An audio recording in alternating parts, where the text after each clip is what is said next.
एक बार की बात है, रात का समय था। सीमा नाम की एक लड़की अपनी स्कूटी पर तेजी से घर की ओर चली जा रही थी। आज तो बहुत लेट हो गया ऑफिस में, माँ बहुत गुस्सा करेगी आज तो, मुझे और तेजी से घर जाना होगा। सीमा अपनी स्कूटी की स्पीड बढ़ा देती है, लेकिन तभी सामने से एक ट्रक तेजी से चला आ रहा होता है। इससे पहले सीमा कुछ समझ पाती, वो ट्रक सीमा को जोर से टक्कर मारकर वहां से भाग जाता है। सीमा रोड पर गिर जाती है और दर्द से तड़पने लगती है। आह, बचाओ मुझे, मेरे हाथ पांव दोनों टूट गए हैं, बचाओ नहीं तो मैं मर जाऊंगी। सीमा की चीखें सुनकर वहां काफी लोग इकट्ठा हो जाते हैं, लेकिन सीमा की कोई मदद नहीं करता। तभी वहां एक एम्बुलेंस आती है जिसे राजू और दीनू चला रहे होते हैं। वो दोनों सीमा को स्ट्रेचर पर लिटाते हैं और लेकर चले जाते हैं। अरे बाप रे दीनू, इस लड़की की हालत तो बहुत खराब है, लगता है ये बच नहीं पाएगी। सही कह रहे हो, इतने एक्सीडेंट देखे लेकिन इतना भयानक कभी नहीं, ये तो पक्का मरेगी। तभी दीनू के मन में एक भयानक ख्याल आता है और वो बोलता है, भाई एक बात बोलूं, अगर तू गुस्सा ना कर, मैं तो कह रहा हूँ ये लड़की मर तो रही ही है, क्यों ना इसके शरीर के अंग बेच दे, हमें अच्छा पैसा मिल जाएगा। दीनू की बात सुनकर राजू मुस्कुराते हुए कहता है, सही बात कह रहे हो दीनू भाई, इसे मरना तो है ही, क्यों ना हमें अमीर बनाकर ही इस दुनिया से जाए। राजू और दीनू की बात घायल सीमा सुन रही होती है।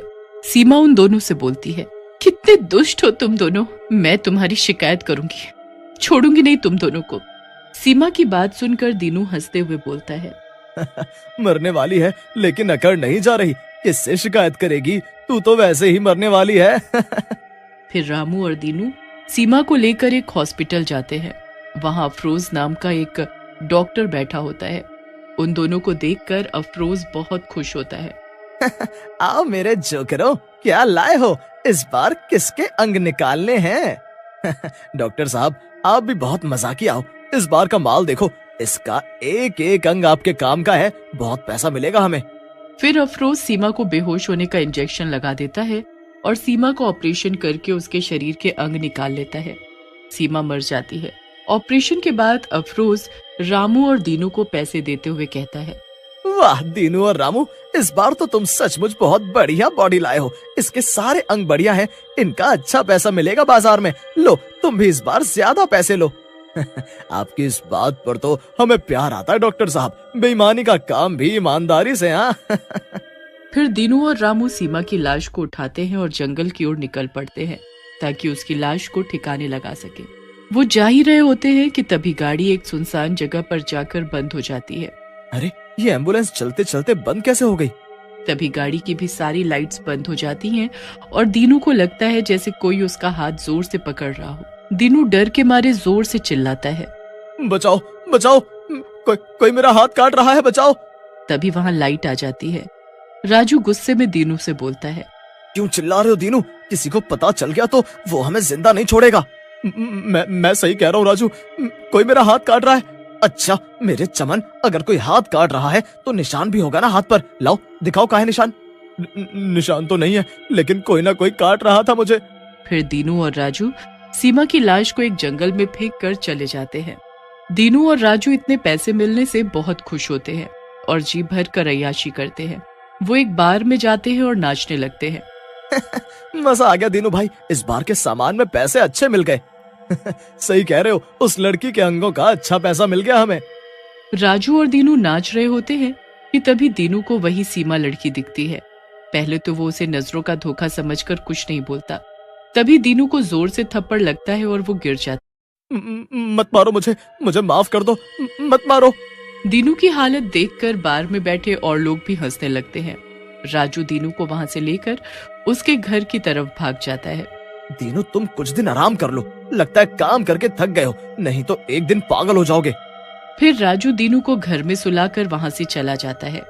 दीनू सो रहा होता है, तभी उसके सपने में सीमा चुड़ैल के रूप में आती है और बोलती है, दुष्ट, मुझे मेरा दिल वापस दे, नहीं तो मैं तुझे जिंदा नहीं छोड़ूंगी। ऐसा कहकर सीमा दीनू का गला दबाने लगती है। दीनू उठ जाता है लेकिन उसे कोई नहीं दिखता। अगले दिन वो रात की सारी घटना राजू को बताता है, जिसे सुनकर राजू भी घबरा जाता है।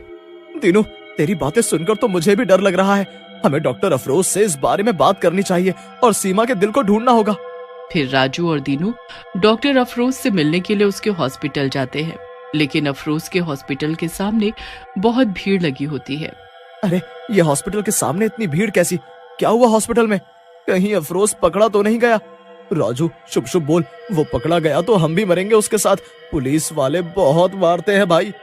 फिर राजू और दीनू हॉस्पिटल के अंदर घुस जाते हैं। हॉस्पिटल में अफरोज की लाश पड़ी होती है और उसकी लाश में से दिल गायब होता है। राजू वहाँ खड़ी नर्स से पूछता है, अरे नर्स जी, ये डॉक्टर अफरोज को क्या हो गया और उनके शरीर की ऐसी हालत? पता नहीं भैया, रात में किसी ने इनको मारकर इनका दिल चोरी कर लिया। पता नहीं कौन था वो, जिसे बिल्कुल दया नहीं आई, मार दिया इन्हें। फिर राजू और दीनू चुपके से अफरोज के केबिन में घुस जाते हैं और उसकी डायरी को उठा लेते हैं और डायरी उठाकर हॉस्पिटल से बाहर आ जाते हैं। राजू डायरी देखने लगता है और खुश हो जाता है। दीनू भाई, अपना काम बन गया। इस डॉक्टर अफरोज ने जिसे जिसे अंग लगाए हैं उसका पता इनमें दिया है। फिर उस रात दीनू और राजू एक साथ दीनू के घर पर ही सो जाते हैं। रात में सीमा चुड़ैल के रूप में वहां आती है और दीनू को उठाकर पटक देती है। दीनू जोर से गिर जाता है। अरे मार डाला, मेरी कमर टूट गई, मुझसे तो उठा भी नहीं जा रहा। दीनू का चिल्लाना सुनकर राजू भी उठ जाता है और सामने चुड़ैल को देखकर घबरा जाता है। चुड़ैल, मुझे छोड़ दो, मत मारो मुझे। उन दोनों को डरा हुआ देख चुड़ैल हंसते हुए बोलती है, बहुत डर लग रहा है। उस दिन मेरे अंग बेच रहे थे, तब ये डर कहाँ था। अब मैं तुम्हें जिंदा नहीं छोड़ूंगी। तभी दीनू बोलता है, लेकिन चुड़ैल जी, अगर आपने हमें मार दिया तो आपके दिल का पता कौन बताएगा? दीनू की बात सुनकर चुड़ैल बोलती है, तुम्हें अगर पता है कहाँ है मेरा दिल तो मुझे वहां ले चलो, मैं तुम्हारी जान बख्श दूंगी। मुझे मेरा दिल वापस चाहिए। फिर दीनू और राजू चुड़ैल को लेकर अफरोज की डायरी में लिखे पते पर चले जाते हैं। वहां एक छोटी बच्ची बेड पर बीमार लेटी होती है। राजू उसके माँ और बाप के पास जाता है। जी, अभी कुछ दिनों पहले यहाँ पर किसी का हार्ट ट्रांसप्लांट हुआ है, कौन है वो? लड़की के माँ बाप उस लड़की की तरफ इशारा कर बोलते हैं, जी मेरी बेटी अंजलि का हार्ट ट्रांसप्लांट हुआ है। भला हो उस लड़की का जिसने इसे अपना दिल दे दिया, नहीं तो मेरी प्यारी बच्ची मर जाती। तभी वहां चुड़ैल आ जाती है। चुड़ैल को देखकर लड़की के माता पिता घबरा जाते हैं। चुड़ैल लड़की के पास जाती है और उसे प्यार से छूते हुए बोलती है, अंजलि बेटी, तुम ठीक हो जाओगी, तुम चिंता मत करो, मेरे दिल की तुम्हें ज्यादा जरूरत है, अब ये दिल तुम्हारे पास ही रहेगा। ऐसा कहकर चुड़ैल उन दोनों की तरफ मुड़ती है और बोलती है, तुम दोनों ने बहुत गलत किया है, डॉक्टरी के पेशे को बदनाम किया है, तुम दोनों को इसकी सजा मिलनी चाहिए। ऐसा कहकर चुड़ैल दीनू और राजू को वहीं मार डालती है और अपने जादू से अंजलि को ठीक करके वहां से गायब हो जाती है।